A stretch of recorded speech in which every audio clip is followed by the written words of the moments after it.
3D printing a life-sized Reinhardt hammer from Overwatch.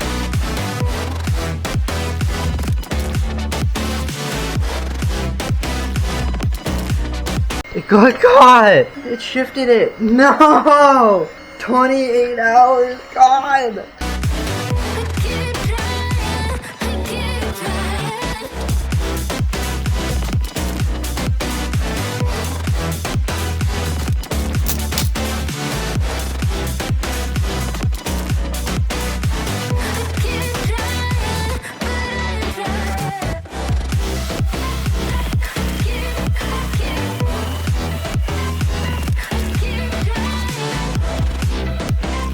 Now that I'm done, comment what I should make next.